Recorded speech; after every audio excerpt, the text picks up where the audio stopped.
ఏదైతే ఓడిపోయిన తర్వాత పోయి హైదరాబాద్లో కూర్చున్న వ్యక్తి ఈ మధ్య వరుసగా అందరి మీద కేసు నోటీసులు పంపిస్తున్నారు.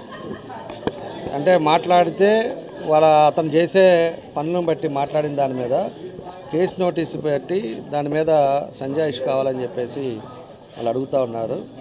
దాన్ని కూడా మేము ఒకటే మీ ద్వారా తెలియజేస్తున్నాం ప్రజలకు కూడా.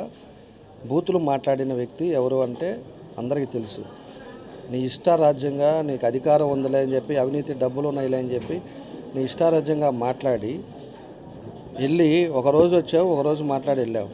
అంతకుముందేమో ఎన్నికల ముందేమో నీ ఇష్టారాజ్యంగా అందరి మీద పెత్తనాలు చేసి రిమ్స్ హాస్పిటల్లో కనపడ్డ వాళ్ళందరి మీద కొట్టి, అదేవిధంగా ఎమ్మెల్సీ ఎలక్షన్లో ఆడవాళ్ళని కూడా చూడకుండా కొట్టి వాళ్ళ మీద మళ్ళా కేసులు పెట్టించి మళ్ళీ దాని మీద 307 ఒకటి కేసు కావాలని పెట్టించి రిమాండ్కి పంపించిన ఘనత నీదేది. నువ్వు మళ్ళా మన వాళ్ళందరి మీద కూడా కేసులు పెట్టేసి వాళ్ళు ఏదో 2 కోట్లు 3 కోట్లు దాన్ని దాని మీద పరువు నష్టం దాని మీద వేస్తున్నాము అని చెప్పేసి ఎవరిని బెదిరిద్దామని నీకు అదే తెలిసేమో. నీకు ఎవడో నీ పనికిరానాలు ఎవడో నీకు సలహాలు ఇస్తుంటాడు. నువ్వు చేసింది విత్ ఎవిడెన్స్ ఉన్నాయి. నువ్వు చేసిన మాటలు కూడా ఎవిడెన్స్ తోటి ఉన్నాయి. అవన్నీ కూడా మేము కూడా వెళ్తాం, కోర్టులకు వెళ్తారు, అందరూ వెళ్తారు.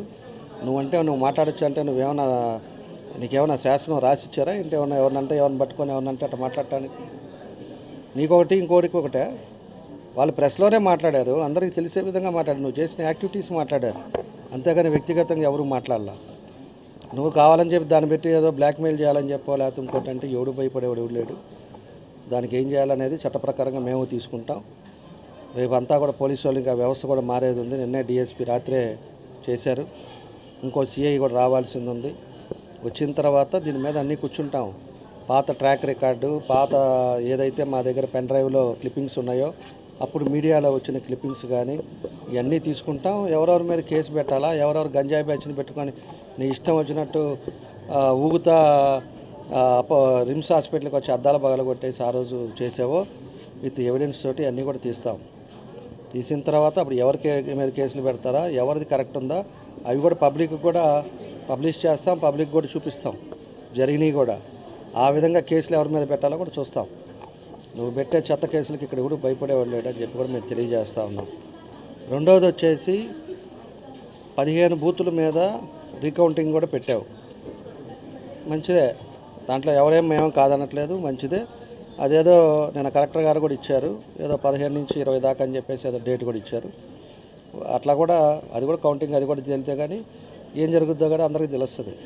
అంటే వ్యవస్థ 164 సీట్లు వచ్చిన ఇవాళ ఎన్డీఏ కూటమికి అంటే నీ 15 బూతుల్లోనే నీకు అక్రమాలు జరిగేసి లేకపోతే ఈవీఎం మిషన్లన్నీ ఎత్తుకొని పోయారా? ఈవీఎం మిషన్ దొంగలే జరిగినాయా? పోయినసారి ఆ సైకో జగన్ రెడ్డి కూడా అట్టే మాట్లాడాడు. మనం మాట్లాడుతా కూడా 164 సీట్లు వచ్చింది, ఈవీఎం మీద మాకు డౌట్ ఉంది, లేకపోతే ఈవీఎం మిషన్ మీద డౌట్లు ఉన్నాయని చెప్పి. మేము పోయినసారి పోయినప్పుడు మేము ఊరకనే ఈవీఎం ఏమైనా తప్పు జరిగిందేమో, ఈవీఎం దగ్గర ఏమైనా స్లిప్పులు కూడా కొన్నన్నా కూడా కౌంట్ చేయండి అని చెప్పేసి మేము ఆ రోజు మనం మాట్లాడితే దాన్ని ఇష్టారాజ్యంగా మాట్లాడారు. ఈవీఎంలు దేశమంతా ఉంటే వీళ్ళది ఒక్కటేనా, వీళ్ళకి ఒక్కడికే జరుగుద్ది అంటే నీకు 151 వస్తే నీది కరెక్టా? అంటే నీకు రోడ్లు వచ్చినప్పుడు నీకు కరెక్ట్ అవుతుంది, మిగతా వాళ్ళు మాత్రం వచ్చినప్పుడు మాత్రం అది కరెక్ట్ కాదని ఏ విధంగా చెప్తావు? నువ్వు మాట్లాడింది అప్పుడు మాటలు, ఇప్పుడు మాట్లాడిన మాటలు రెండు కూడా కంపారిజన్ చేసుకో.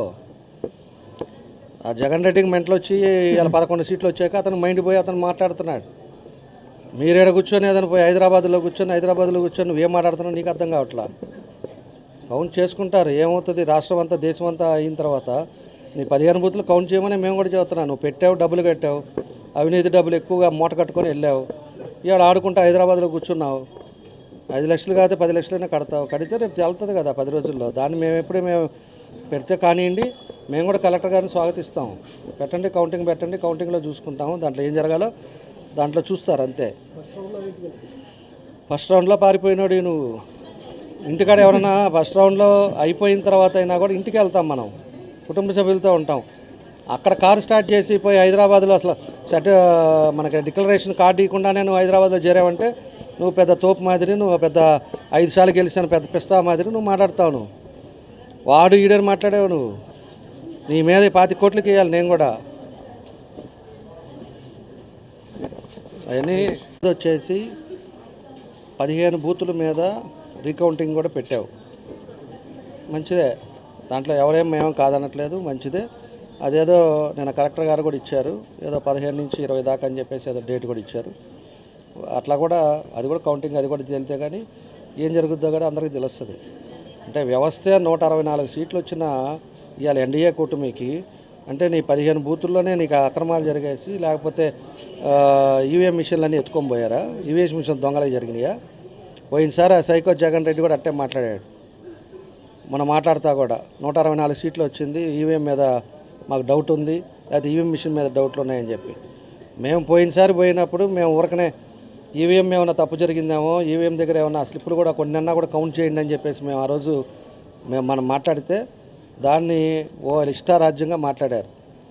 ఈవీఎంలు దేశమంతా ఉంటే వీళ్ళది ఒక్కటేనా, వీళ్ళకి ఒక్కడికే జరుగుద్ది అంటే నీకు 151 వస్తే నీది కరెక్టా? అంటే నీకు రోడ్లు వచ్చినప్పుడు నీకు కరెక్ట్ అవుతుంది, మిగతా వాళ్ళు మాత్రం వచ్చినప్పుడు మాత్రం అది కరెక్ట్ కాదని ఏ విధంగా చెప్తావు? నువ్వు మాట్లాడింది అప్పుడు మాటలు, ఇప్పుడు మాట్లాడిన మాటలు రెండు కూడా కంపారిజన్ చేసుకో. ఆ జగన్ రెడ్డికి మెంటలు వచ్చి ఇలా 11 సీట్లు వచ్చాక అతను మైండ్ పోయి అతను మాట్లాడుతున్నాడు. మీరేడ కూర్చొని ఏదైనా పోయి హైదరాబాద్లో కూర్చొని నువ్వేం మాట్లాడుతున్నావు నీకు అర్థం కావట్లా.